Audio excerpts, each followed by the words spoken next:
સુરતમાં ખાડીપુરની સમસ્યાના કાયમી ઉકેલ માટે નિર્ણય લેવાયો છે। ખાડી પરના તમામ ગેરકાયદે બાંધકામો દૂર કરાશે। સોમવારથી યુદ્ધના ધોરણે ડિમોલિશન ડ્રાઈવ શરૂ કરાશે। મુખ્યમંત્રીની અધ્યક્ષતામાં મળેલી બેઠકમાં આ નિર્ણય લેવાયો છે। બેઠકમાં કલેક્ટર, ધારાસભ્યો, મેયર અને અધિકારીઓ હાજર રહ્યા। એસએમસીના સર્વેમાં ખાડી પર મોટા પાયે ગેરકાયદે દબાણો સામે આવ્યા છે। દબાણોના કારણે ખાડીનો કુદરતી પ્રવાહ અવરોધાયો હોવાનો ખુલાસો છે અને ભારે વરસાદ દરમિયાન પાણીના નિકાલમાં ઊભું થાય છે અડચણ। કામગીરીમાં કોઈ પણ ઢીલાશ ન રાખવા સ્ટેન્ડિંગ ચેરમેનની પણ સૂચના છે।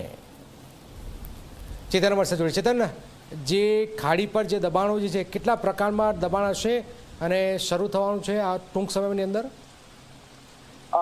જી બિલકુલ, ખાસ કરીને સુરતમાં જે રીતે રેડ એલર્ટ આપવામાં આવ્યું હતું ત્યારબાદ સુરતના 70% વધુ જે વિસ્તાર છે તેમાં પાણી ભરાઈ ગયા હતા અને ત્યારબાદ ખાડીપુરની પરિસ્થિતિનું નિર્માણ થયું હતું, જેને લઈને રાજ્યના મુખ્યમંત્રી દ્વારા એક બેઠકનું પણ આયોજન હાથ ધરવામાં આવ્યું હતું, જેમાં સ્થાયી સમિતિ અધ્યક્ષ અને મેયરને સ્પષ્ટપણે સૂચના આપવામાં આવી હતી કે જ્યાં પણ ખાડી ઉપર ગેરકાયદેસર બાંધકામ હોય ત્યાં તેમનું ડિમોલિશન કરવામાં આવે। ત્યારે આજે સ્થાયી સમિતિએ બેઠકનું આયોજન હાથ ધરવામાં આવ્યું હતું, જેમાં ખાડીપુરની સમસ્યા કાયમી ઉકેલ માટે તંત્ર હવે એક્શન મોડમાં જોવા મળી રહ્યું છે।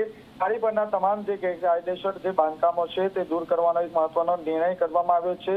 સોમવારથી યુદ્ધના ધોરણે ડિમોલિશનની જે ડ્રાઈવ છે તે શરૂ કરવામાં આવશે અને એસએમસીના જે અધિકારીઓ છે તેઓ અલગ અલગ જે ખાડી વિસ્તાર છે ત્યાં ફરશે અને જ્યાં પણ તેમને ગેરકાયદેસર જે મિલકત દેખાશે ત્યાં તાત્કાલિક ધોરણે આ મિલકત જે છે તે દૂર કરવાનો પ્રયાસ કરશે। ખાસ કરીને વાત કરીએ તો સુરતમાં 91 કિલોમીટરની જે ખાડી છે તે ખાડીમાં જે ગેરકાયદેસર જે બિલ્ડિંગો આવી છે, જે માર્કેટો આવી છે, જેને કારણે આ વખતે સુરતમાં ખાડીપુરની પરિસ્થિતિ જોવા મળી હતી। આ ઉપરાંત 3 દિવસ સુધી પાણીનો ભરાવો જોવા મળ્યો હતો, જેને કારણે લોકોને કરોડો રૂપિયાનું નુકસાન ગયું હતું।